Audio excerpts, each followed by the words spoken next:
Hello and welcome to today's Masterclass on CV writing.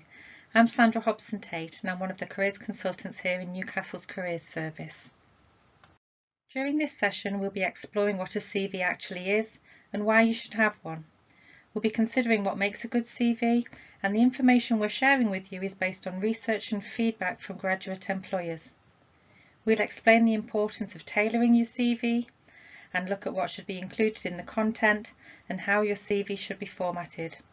We'll then also show you where you can find additional support from the university's careers service so that you can make sure your CV is fit for purpose when it comes to applying for job roles in the future. So, what's a CV? Also known as curriculum vitae or resumé, it's a written summary of your skills, education and work experience to date. Your CV will continue to change as you develop and acquire more skills and experiences. There's two types of CVs.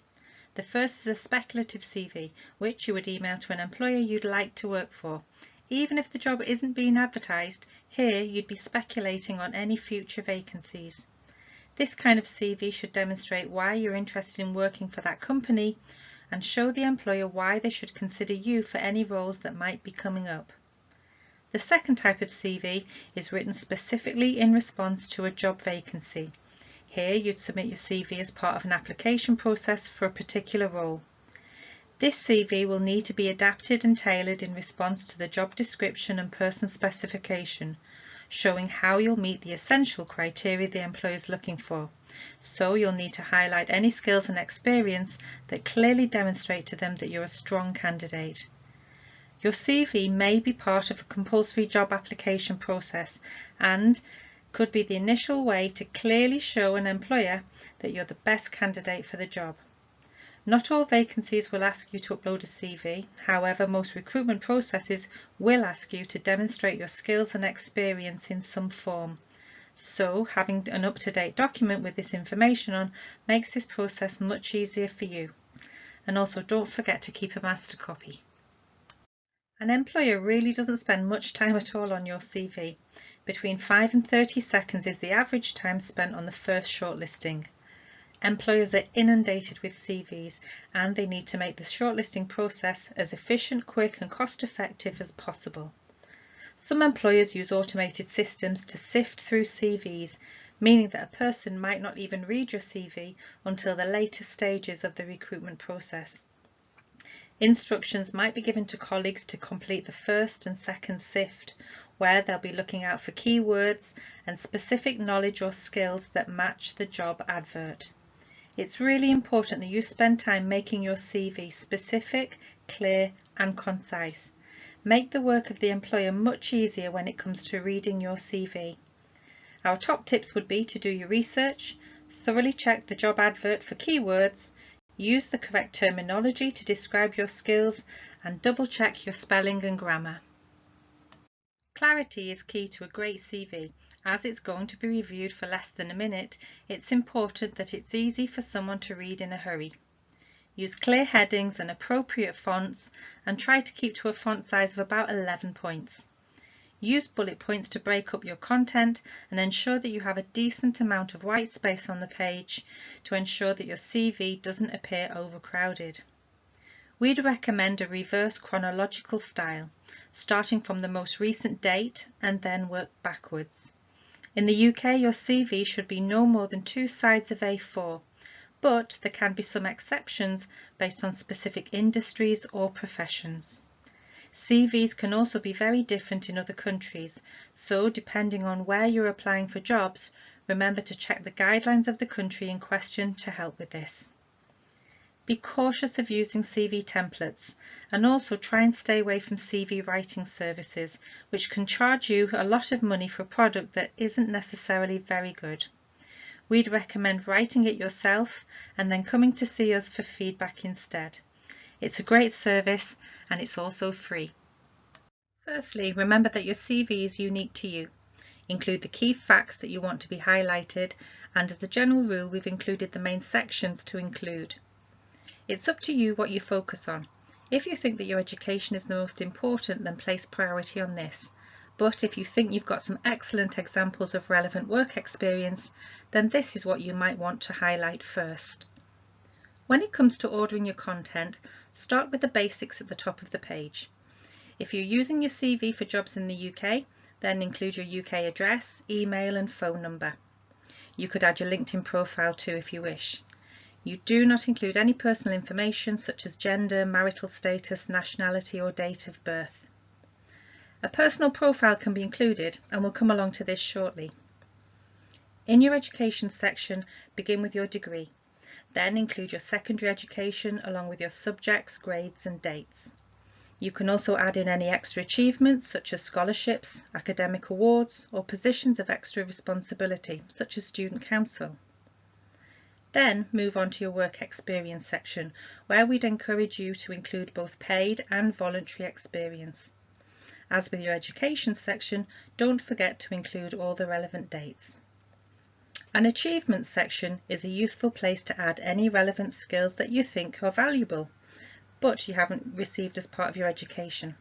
This could include a first aid qualification, or maybe you've got some great computer coding skills.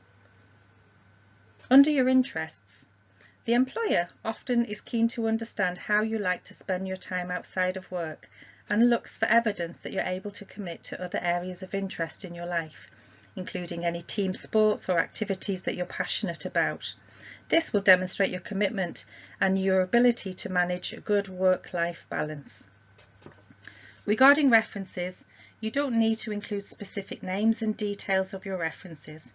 Employers will often follow these up at a later point in the recruitment process. You should ideally have 2 people who are willing to provide you with a reference. At this stage, it's acceptable to add that they're available upon request. So, after your contact details, then the next thing you might want to include on your CV is a personal profile.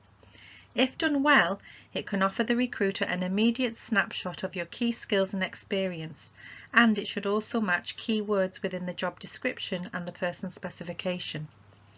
Having a personal profile isn't a must, and depending upon the quality and content, a bad one can do more damage than good.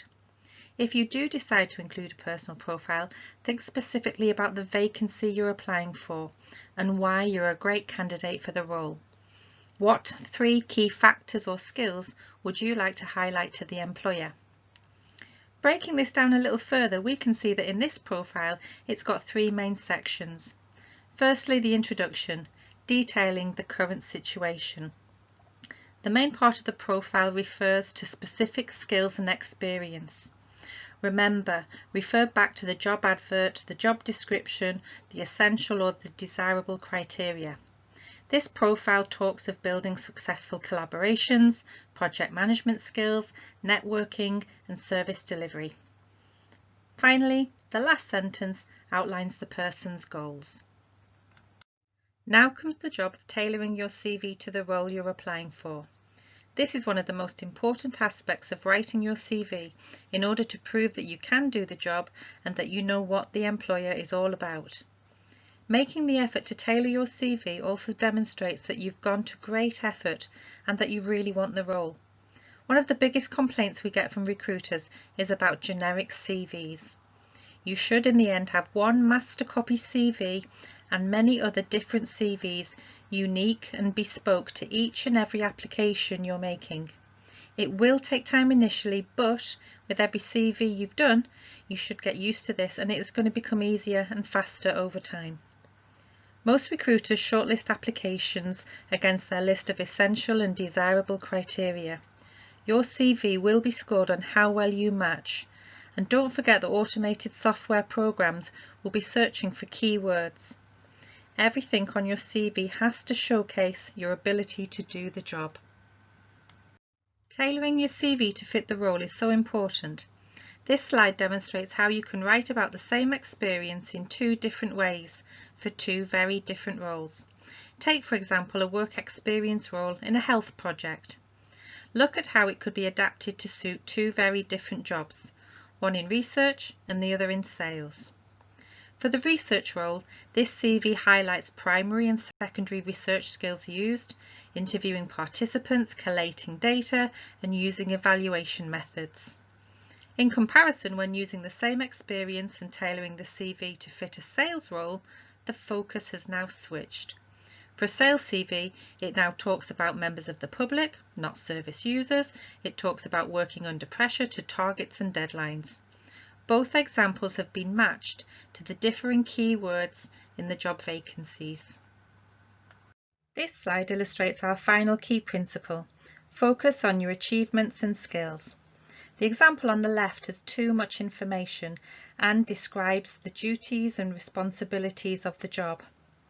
On the right, our student has used bullet points to break up the text, which encourages the recruiter to read more of it.